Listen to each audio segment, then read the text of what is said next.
Tonka, can you explain what Pilates are and how, and you've studied them for a long time and taught them, and how you've put a little twist on that practice? Yes.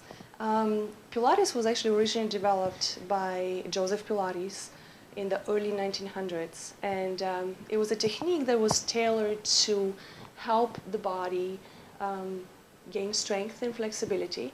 Joseph Pilates actually had an extensive background from a medical perspective. He was actually a nurse, and he worked with a lot of the injured soldiers before he came to the United States during World War I.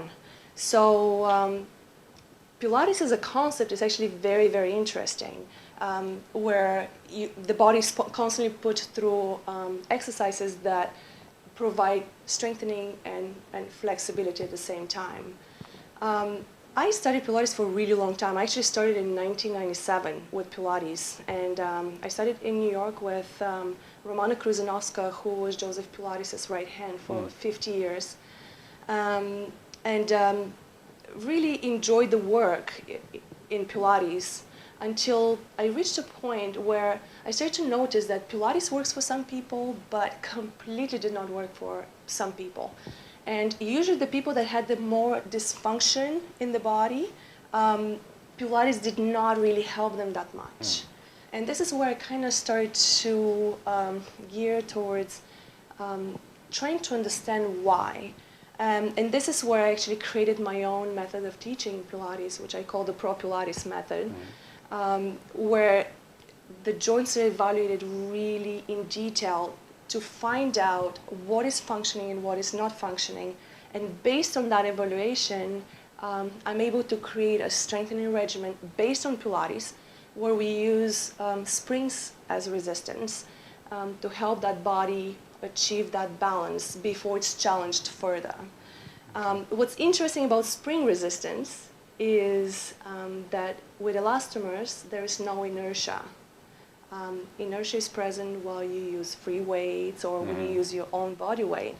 But with spring resistance, we actually can achieve really great results with strengthening without the dangers that inertia actually brings to the exercise modality.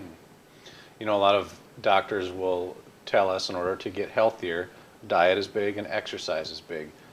A lot of people don't know where to start. Sure. How, you must see that. How do you get people started down the right path? I always address nutrition first. When I work with clients, nutrition is the #1 priority.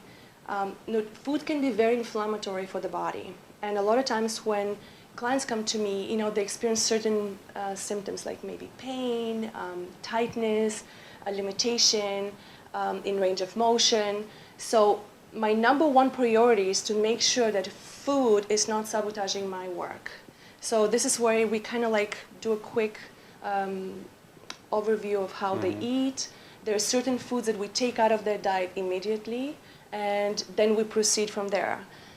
The next step, you know, obviously is the physical aspect. And my opinion is that nutrition is 90% and exercise is that missing 10. But here's the thing, even though it's 10% of the overall health continuum, exercise is still a very, very important part, which we cannot achieve. The benefits that exercise gives us, we cannot achieve without having that component and just doing everything through nutrition.